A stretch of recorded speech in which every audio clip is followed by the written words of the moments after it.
大家好，我係騎士。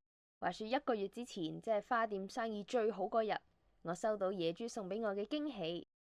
雖然我叫咗佢好多次，千祈唔好嘥錢，要送就留返周年紀念先送。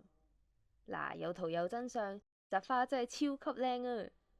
日望夜望，我望極都望唔厭，每次見到扎花都覺得好 sweet。但諗到啲花有一日會謝，我就好唔捨得啦。所以我決定要將扎花整成乾花。我上 YouTube 揾教學，跟咗呢個 tutorial 去整。記得要趁啲花未謝就開始整啦。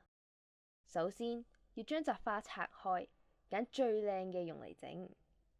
立體嘅呢就容易啲整。拆走咗個花心之後，將支花倒掛喺陰涼地方，大約2至3個星期就搞掂啦。平面嘅呢，工序就繁複啲。前期嘅工具包括膠剪、厚嘅書、廚房紙或者吸水力強嘅紙，同埋一啲重嘅嘢。先將花瓣、花心同埋葉拆開，之後平放喺紙上面，再夾喺書入邊。詳情可以參考翻段教學片。最後用一啲重嘅嘢壓住啲書，放喺陰涼嘅地方抽乾。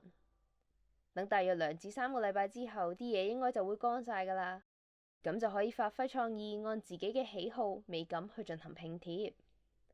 我喺 IKEA 買咗2個相框，用白膠漿將啲花瓣葉喺紙上面做拼貼之後，就將幅畫裱起咗。ta da，咁就完成咗啦，係咪好正呢？啱啱好可以喺今日白色情人節送返俾野豬。各位男士們，如果想喺白色情人節收到禮物，就記得早1個月買花俾你嘅心上人啦。如果唔係，佢哋就冇材料整噶啦。